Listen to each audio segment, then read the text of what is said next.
Hello heathens, in today's video I'm going to show you how to change the starter cylinder unit.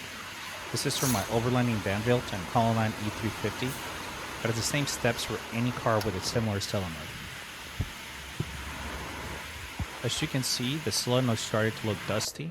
Every so often when I started the van, the starter would not stop turning and I would not be able to shut it until I smacked the solenoid with something.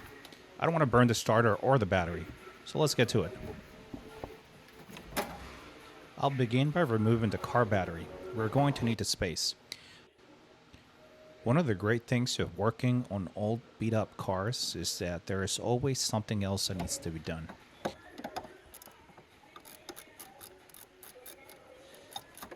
This cable does not have a lug. They just stripped it and pinched it in. I will need to come back and change some of the cables and put new lugs on others. I am planning to run a fairly complicated collector system in the Overland, and that starts with a clean set of cables and grounds. What I like to do when changing these is to remove the positive side cables and put them on the new solenoid. I have terrible memory trouble when I'm focusing on something, and I will mess the cables up somehow if I don't do it this way. So I will take all the cables off and transfer them to the new unit. I will secure the new unit positive side. That way I know that the cables I took off are in the correct new spots for the new unit. Now that the positive side is locked in, I'll remove the negative cable and the mounting screws. The started solenoid grounds with the chassis. As you can tell, this unit wasn't in great shape anymore. Age and rust have taken a toll. We have to make sure the contact surface is shiny. You want shiny on shiny when grounding, so I made sure I give it a good sanding. I took 80 grit paper and went to town, and also I can make sure I have contact for the new unit. Now that it's clean, we put back the mounting screws and connect the negative side and switch cable.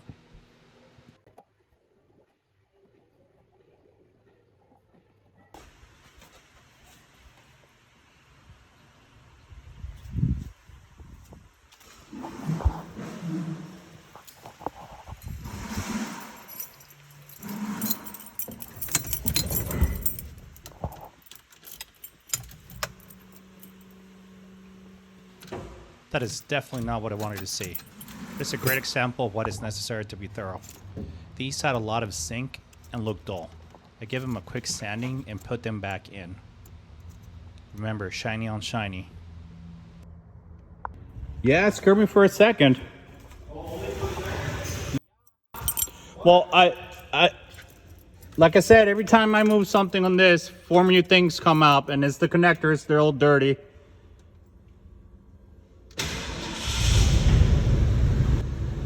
Well, I hope this helps you guys, and thank you for tuning in. Don't forget to like and subscribe, and follow me for more build-related content.